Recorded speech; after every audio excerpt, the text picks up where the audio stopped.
यीशु यहाँ पर आते हैं और आकर इस 4 दिन के मरे पड़े लाजरस को जिंदा कर देते हैं। अब एक दो चीजें जो लास्ट में मैं आपसे फिर से बांटना चाहता हूं, इससे पहले कि हम आगे वाले हिस्से में आए, वो ये थी जो लास्ट हिस्से में हमने पढ़ा था, वचन 42 और 43 और 44 में। यहाँ पर ये लिखा हुआ है, वचन 43 में जब हम पढ़ते हैं कि हे लाजरस निकला, और वचन 44 में लिखा है कि वो मरा हुआ जब बाहर आ गया, तो लास्ट में प्रभु यीशु कहते हैं कि इसे खोल दो और जाने दो। और इससे ऊपर जब हम पढ़ते हैं कि ये चमत्कार करने से पहले, प्रार्थना करने से पहले प्रभु यीशु मसीह लोगों से कहते हैं पत्थर उठाओ, पत्थर उठाओ। तो यहाँ पर 3 काम हो रहे हैं, ध्यान दे इस बात के ऊपर, ये बड़ा जरूरी है इससे पहले कि हम आगे जाएं। 3 काम यहाँ पर हो रहे हैं। सबसे पहले काम हुआ है पत्थर को हटाना, दूसरा काम हुआ है मुर्दे को जिलाना, तीसरा काम हो रहा है ये जो मुर्दा जिंदा होके बाहर आ गया है उसकी पट्टियों को खोलना, जो कपड़ा इसके ऊपर लपेटा हुआ है उसे रिलीज करना, उसे खोल देना। अब इन तीनों में से, तीनों जो काम है, तीनों में से कौन सा काम है जो इम्पॉसिबल है, जो इंसानों के लिए इम्पॉसिबल है, जो इंसान नहीं कर सकते?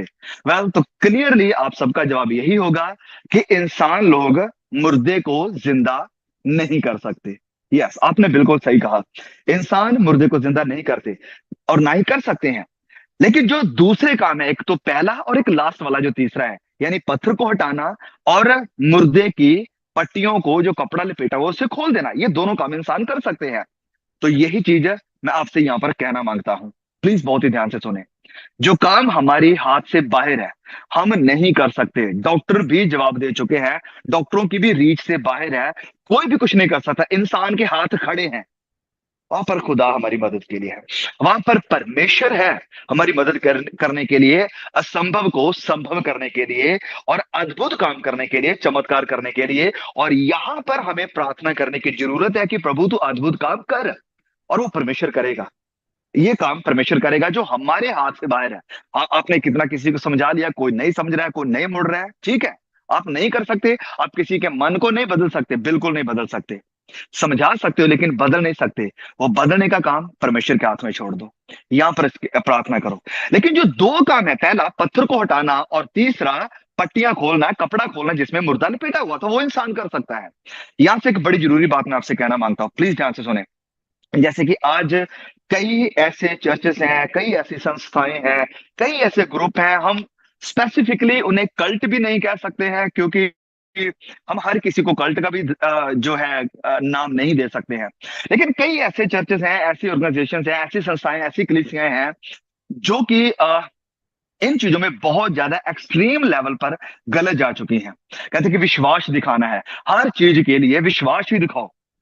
कहते हैं कि अगर आप बीमार पड़ गए हैं, नहीं, आपने मेडिसिन नहीं खानी है, विश्वास करो और आप बिल्कुल चंगे हो जाओगे। आपको विश्वास करना है, सिर्फ प्रभु के ऊपर विश्वास रखो, दवाई मत खाओ, हॉस्पिटल में मत जाओ, ये नहीं करो, वो नहीं करो, आपको पूरी तरह से नहीं प्रियो, ये गलत है। जो हम कर सकते हैं अपनी तरफ से, मेडिसिन लेना, चेकअप कराना, स्कैनिंग करवाना, रिपोर्ट्स करवाना कि क्या गलत है क्या सही है, और फिर उसका इलाज करवाना, ये बिल्कुल इंसान को करना चाहिए। यहाँ पर अगर डॉक्टर हाथ खड़े कर दे रहे हैं कि नहीं भैया ये हमारे से नहीं हो सकता है, हमारे हाथ खड़े हैं, अब आप प्रार्थना करो कि खुदा ही कोई चमत्कार करे, तो वहां पर आप चमत्कार को मांगो, वहां पर प्रार्थना कि प्रभु यहाँ हम नहीं कुछ कर सकते हैं। अब ये अगर मैं ये सोचता हूं कि जब प्रभु यीशु यहाँ इस लाजरस को जिंदा करने के लिए आए थे, अगर आज के कई एक्सट्रीम पेंटिकॉस्टल्स यहाँ पर होते तो वो कहते कि चलो हम विश्वास करते हैं मसीह यीशु अद्भुत कार्य कर सकते हैं, तो प्रभु यीशु यहाँ पर इस पत्थर को भी हटाएंगे। प्रभु हम विश्वास करते हैं, हम हमारा विश्वास है, ये बड़ा स्ट्रॉन्ग विश्वास है, आप पत्थर को हटा सकते हैं, हटा दो प्रभु। लेकिन प्रभु कह रहे नहीं, ये काम आप कर सकते हो, कम ऑन, मैं चाहता हूं आप ये काम करो, जाओ पत्थर को हटा दो। प्रभु यीशु ने ऐसा ही किया, प्रभु यीशु ने ऐसा ही किया। ये नहीं कहा कि आपको विश्वास करना है, आप बस प्रार्थना करो, मैं खुद प्रार्थना के द्वारा ये अद्भुत काम करूंगा, पत्थर को हटा दूंगा। जब पत्थर हटाने की बात आई तो प्रभु ने खुद भी पत्थर हटाया था, जब प्रभु यीशु खुद मुर्दों में से जिंदा हुए थे, पत्थर हटा हुआ था, वचन में लिखा है। लेकिन एक बात जो यहाँ पर हमें क्लियरली देखने को मिल रही है कि प्रभु यीशु इंसानों को भी इन्वॉल्व कर रहे हैं। फिर आगे जो लास्ट लास्ट बात है कि उसे खोल दो। किसी ट्रांसलेशन में यह भी लिखा है कि प्रभु यीशु ने यह भी कहा कि इसे कुछ खाने को दो, इसे खोल दो, इसे जाने दो, इसे कुछ खाने को दो। प्रभु यीशु से लोग डिमांड कर सकते हैं कि प्रभु आप तो इतने बड़े चमत्कार कर सकते हैं, आपने तो मुर्दा जिंदा कर दिया है, ये कर दिया, तो क्या आप इसे खोल भी नहीं सकते? अद्भुत कार्य करके अद्भुत काम करो और इसकी ये जो पट्टियां बंधी हुई हैं मुंह के ऊपर, हाथों के ऊपर, पाँव के ऊपर, ये खुल जाए। नहीं, नहीं, तो ऐसा नहीं हुआ, ऐसा नहीं हुआ। तो ये जो कहना कि नहीं हमें मेडिसिन ले लेनी चाहिए, हमें विश्वास दिखाना है, हमें डॉक्टर के पास नहीं जाना, हमें विश्वास दिखाना है। ओके, आप एक बहुत बड़ी ऊंची बिल्डिंग के ऊपर चढ़कर नीचे जंप मार सकते हो, प्रभु आपको बचा लेगा, आपको विश्वास दिखाना है, नहीं, ये मूर्खता है।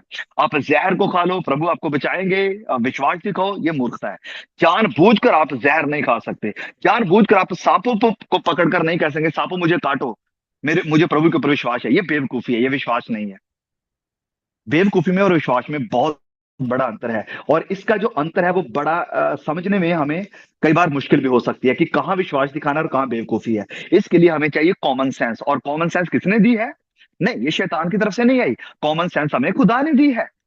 प्रभु यीशु को जब हम देखते हैं प्रभु यीशु की परीक्षा कर रहा था शैतान, 3 परीक्षाएं हुई, उसमें से एक परीक्षा ये थी कि शैतान प्रभु यीशु के एक बहुत बड़े ऊंचे कंगरे के ऊपर, वचन में लिखा है कि ले गया था एक बहुत ऊंची जगह पर, और वहां से शैतान ने कहा था प्रभु यीशु को कि ओके, भजन संहिता 91 में लिखा है, तू ऑलरेडी वचनों में लिखा हुआ है, तू इन वचनों की घोषणा कर वचनों की घोषणा कर, और प्रभु तुझे बचा लेगा, अपने दूतों को भेजकर तुझे चोट भी नहीं लगेगी, अद्भुत काम करेगा। प्रभु ने कहा मेरे पास कॉमन सेंस है, मैं ये बेवकूफी नहीं करने वाला हूं। जब ऊपर हम आए हैं सीढ़ियों के द्वारा, तो सीढ़ियां लगी हुई हैं नीचे उतरने के लिए, तो जंप मारने की जरूरत क्या है जबकि सीढ़ियों से मैं नीचे जा सकता हूं? प्रभु यीशु ने यह काम नहीं किया। तो मैं इस बात को कहने की कोशिश कर रहा हूं कि जहां पर विश्वास है वहां पर विश्वास हमें करना चाहिए, जो हमारे लिए असंभव है, जहां पर हम कुछ नहीं कर सकते, बिल्कुल हमारे हाथ खड़े हैं। एक बच्चा जब पेट में पल रहा है 9 महीने तक, हम उसे देख नहीं सकते, वो क्या खा रहा है, कहाँ से उसे ग्रोथ मिल रही है, कहाँ से उसे ऑक्सीजन मिल रही है, कहाँ से सब कुछ हो रहा है, वो सारी गतिविधियों को हम नहीं समझ सकते। लेकिन परमेश्वर जानता है, जिसने उस बच्चे को अंदर डाला है, पैदा किया है, वो परमेश्वर जानता है। उस परमेश्वर के ऊपर विश्वास करके हम उस बच्चे के लिए प्रार्थना कर सकते हैं कि प्रभु ये बच्चा आपके हाथ में है, आप इसे संभालना, हम इसका कुछ नहीं कर सकते। हाँ, हम जो अपनी तरफ से कर सकते हैं वो ये है कि माँ को एक प्रॉपर अच्छी डाइट दी जाए, उसे अच्छा खाना दिया जाए, ताकि बच्चे की ग्रोथ अच्छी होती रहे, माँ को किसी तरह की कोई कमजोरी ना आए, कोई खून की कमी ना रहे, वो हम अपनी तरफ से कर सकते हैं। लेकिन उस बच्चे को संभालना कि बच्चा कैसा है, बच्चा क्या सो रहा है कि नहीं सो रहा है, क्या बच्चे ने खाना खाया या नहीं खाया, अगर नहीं खाया, नहीं, ये हमारे हाथ में नहीं, ये हमारे हाथ में नहीं है। यहाँ पर हम विश्वास के साथ प्रार्थना कर सकते हैं कि मुझे विश्वास है मेरे परमेश्वर के ऊपर कि वो बच्चे को परमेश्वर संभाल कर रखेगा। तो प्लीज इस बात को ध्यान दे। अब एक और एप्लीकेशन जो मैं इस वचन से निकालना चाहता हूं वो ये है, प्रभु यीशु ने कहा इसे खोल दो। वो इंसान खुला हुआ नहीं था, वो बंधा हुआ था, भले ही वो कब्र में था, मरा हुआ था, परमेश्वर ने आवाज लगाई प्रभु यीशु मसीह ने और वो जिंदा हो गया, बाहर आ गया कब्र से, लेकिन अभी भी वो बंधा हुआ है। आज भी मैं कह रहा हूं बहुत सारे ऐसे मसीही हैं जो बहुत सारी चीजों के साथ बंधे हुए हैं। भले ही वो जिंदा है, भले प्रभु यीशु मसीह ने उन्हें बुलाया है, प्रभु यीशु मसीह ने उन्हें आजाद किया था, भले प्रभु यीशु मसीह ने उन्हें जिलाया है, पवित्र आत्मा उन्हें मिला था, लेकिन बहुत सारी ऐसी शिक्षाएं, बहुत सारे ऐसे झूठ, ऐसी चीजों में लोगों को फिर से गुलाम बना दिया गया है, फिर से बांध दिया गया है, कि बहुत सारे मसीही इस मुर्दा लाजर की तरह जो जिंदा हो चुका है लेकिन फिर भी बंधे हुए हैं। जरूरत है कि उन्हें खोला जाए, उन्हें खोल दिया जाए। झूठी शिक्षाएं बहुत हैं, लोगों को फिर से व्यवस्था की तरफ धकेला जा रहा है। यस, ऐसी संस्थाएं हैं जो कहती है कि हमें सर्कमसीजन यानी खतना करवाना पड़ेगा, ऐसी संस्थाएं हैं जो कहती है कि नहीं भैया, हमें तो सब्बत के दिन यानी सैटरडे के दिन ही आराधना करनी चाहिए। बहुत सारे ऐसे ग्रुप हैं जो ये मानते हैं कि जितने त्योहार यहूदी लोग मनाते थे, फसह का त्योहार, जितने भी और त्योहार, वो सारे आज मसीहों को मनाने चाहिए। हाँ, बहुत सारे आज के मॉडर्न प्रचारक जो अपने आप को कहते हैं कि नहीं हम तो बड़ी नई वाचा के प्रचारक हैं, लेकिन वो क्या प्रचार करते हैं कि देखो पुराने नियम में लिखा है कि यदि तुम अपने दान दशमांश मेरे खजाने में, मेरे मंदिर में, घर में लेकर आओगे तो मैं तुम्हें आशीषित करूंगा। तो परमेश्वर ने ठहराया है कि दशमांश देना है तो आपको देना ही पड़ेगा। अगर आप आजादी चाहते हो, अगर आप बीमारियों से शिफा चाहते हो, अगर आप अच्छी नौकरी चाहते हो, पैसे की ब्लेसिंग चाहते हो, चंगाई चाहते हो, तो आपको ये दान दशमांश देने पड़ेंगे। नहीं प्रियो, नहीं। आप किसी को इस गुलामी में नहीं रख सकते हैं। ये है बंधुआई, ये है फिर से बांधना, ये है फिर से जंजीरों में जकड़ना, जिन चीजों से प्रभु यीशु आजाद करने के लिए आए थे, जिन चीजों से आजाद करें। हाँ देखिए, मैं क्लियर कई कई बार इस बात को कहता हूं, पुराने नियम में क्या था, प्रभु यीशु ने जो आज्ञाएं दी थी उनमें क्या था कि तू ये मत करना। ओके, वर्डों पर ध्यान दीजिए, शब्द मैं बोल रहा हूं। तू ये मत करना, तू वो मत करना, तू ऐसे करना, तू ऐसे नहीं करना, तू ये करना, तू ये नहीं करना, तू ये करना, तू ये नहीं करना। ऐसी बहुत सारी, कम से कम बोला जाता है कि 3000 के आसपास आज्ञाएं थी, आज्ञाएं कंप्लीट इंसानों के लिए कि ये करना है और ये नहीं करना है।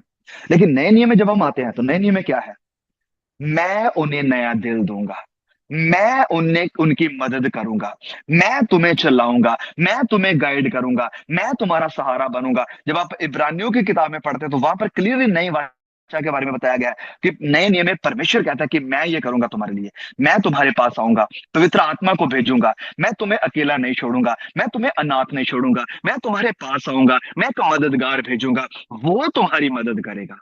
वो सब कुछ अब यहाँ पर मैं नहीं रहा। परमेश्वर ने कहा कि ठीक है, पुराने नियम में जो आज्ञा दी थी 3000 के करीब, ओके, आप कर पाए, नहीं ना कर पाए, थक गए, कुछ नहीं हुआ, चलो ठीक है, अब मेरे ऊपर भरोसा रखो, अब मेरी तरफ देखना शुरू करो, अब मैं तुम्हारी जिंदगी में एक नया काम करूंगा, मैं तुम्हें नया दिल दूंगा, मैं तुम्हें उद्धार दूंगा, मैं तुम्हें पवित्र आत्मा दूंगा, जो तुम्हारी मदद करेगा कि तुम मेरे राहों पर, मेरी इच्छा पर और मेरी महिमा के लिए जी सको। ये है नए नियम की शिक्षा। और यही मैं बात कहने की कोशिश कर रहा हूं कि प्लीज दोबारा से किसी ऐसे ग्रुप के हत्थे मत चढ़ जाना जो फिर से आपको पुरानी वाचा की तरफ लेकर जा रहा है। जब मैं पुरानी वाचा कहता हूं तो मेरे कहने का मतलब पुराने नियम की 39 किताबें नहीं है। पुरानी वाचा जो परमेश्वर ने अब्राहम से बांधी, जो परमेश्वर ने याकूब से बांधी थी, जो परमेश्वर ने इसहाक से बांधी, जो परमेश्वर ने दाऊद से बांधी थी, वो वाचाएं जो इजरायलियों के लिए थी, वो वाचाएं जो यहूदी लोगों के लिए थी, वो वाचाएं जो एक स्पेसिफिक टाइम के लिए थी, वो वाचाएं जो एक स्पेसिफिक लोगों के लिए, एक कम्युनिटी के लिए थी, हमें दोबारा से उन वाचों में बांधने की आज फिर से कोशिशें करी जा रही हैं। और ऐसे बहुत से ग्रुप हैं, मैं अगर स्पेसिफिकली किसी का नाम लूंगा तो शायद वो सही नहीं होगा, लेकिन आप जानते हैं जो भी आपको बांधने की कोशिश कर रहा है, भैया ये इस रंग के कपड़े आपको चर्च में नहीं पहनने हैं, ओके, चर्च में आपको अपने बालों को कटवा कर नहीं आना है, बाल ऐसे नहीं रखने, बाल वैसे रखने हैं, ओके, ये आपको नहीं लगाना, वो नहीं लगाना, नेल पॉलिश नहीं लगानी, लिपस्टिक नहीं लगानी, क्रीम नहीं लगानी, बाल नहीं काटने, ये नहीं करना। तो मैं उनसे क्लियरली पूछना मांगता हूं, एक ग्रुप है, मैं उसका नाम नहीं लूंगा, मैं बार बार अपने को रोक रहा हूँ क्योंकि मैं नहीं चाहता हूँ कि हो सकता है आप में से भी कहीं जानते हो। वो कहते हैं, लेकिन आप समझ जाएंगे, वो कहते हैं कि जो बहनें हैं अगर वो लिपस्टिक लगाकर आ रही हैं, नेल पॉलिश लगाकर आ रही हैं, थोड़ा सा भी अगर कानों में कुछ डाला हुआ है या गले में कुछ डाला हुआ है, तो हम उन्हें प्रभु भोज भी नहीं देंगे। लेकिन वो खुद इंसान जो ये चीजें सिखा रहे हैं, चश्मा लगाया हुआ है, चश्मा कहां से आया, ये भी तो मॉडर्न साइंस से आया है, वो क्यों लगाकर बैठे हो? उनके बाल कटे हुए हैं, बाल क्यों काट रहे हो? वो भी तो मॉडर्न चीजें हैं, उसे क्यों काट रहे हो? बढ़ने तो जैसे बढ़ रहे हैं। अच्छा, दाढ़ी भी कटी हुई है, रेजर लगाया हुआ है, वो क्यों कर रहे हो? वो भी जाने दो ना वैसे ही। अच्छा, बहनों के ऊपर ये सारी पाबंदियां को, और जो कलीसियां आ रहे हैं उनके ऊपर सारी पाबंदियां को कि ये नहीं करना, वो नहीं करना, लेकिन आप भी फिर इन चीजों को करना बंद करो ना। तो ये प्रियो वही सदूकी फरीसीवाद है जो हमें बाइबल में देखने को मिल रहा था, जिसके खिलाफ प्रभु यीशु लड़ रहे थे कि बाहरी दिखावे के कारण तुम लोगों को गुलाम बना रहे हो, गुलाम बना रहे हो। गुलामी से निकालने के लिए प्रभु यीशु मसीह आए थे। प्रभु यीशु ने कहा उसे खोल दो। यहां से हम एक आत्मिक एप्लीकेशन निकाल सकते हैं, एक आत्मिक लेसन ले सकते हैं कि प्रभु यीशु हमें खोलने के लिए आए हैं। यस, और ये बात वचन में भी लिखी है, गलातियों के जब हम खत में पढ़ते हैं कि आजादी के लिए, स्वतंत्रता के लिए मसीह ने हमें स्वतंत्र किया है, आजादी के लिए। और वचन में वहां पर संत पौलुस कहता है कि दोबारा गुलामी के जुए में ना जुतो, दोबारा गुलामी के जुए में ना जुतो। और फिर जब अब प्रेरितों के काम में जब हम पढ़ते हैं इन चीजों को लेकर, दोबारा जब हम मीटिंग हुई, एक बहुत बड़ी कॉन्फ्रेंस हुई, एक सेमिनार हुआ, जितने भी प्रभु के ये दास थे, जितने भी प्रेरित लोग थे, ये सब इकट्ठे हुए, संत पौलुस भी वहां पर थे। और वहां पर यही मीटिंग में संत पौलुस कहते हैं कि तुम लोगों को दोबारा उस जुए में क्यों जोतना चाहते हो, जिसको ना तो हमारे बाप दादे ना परदादे कोई भी सहन नहीं कर सका था। दोबारा में उस गुलामी में क्यों धकेल रहे हो लोगों को? लेकिन दुख की बात है कि ये चीजें वहां पर ही रुकी नहीं रही, आज भी चर्च में एंटर कर चुकी हैं। इस चीज से बच कर रहे, सावधान रहे। ओके, वापिस आते हैं आज के हमारे टेक्स्ट के ऊपर। जब हम आगे बढ़ते हैं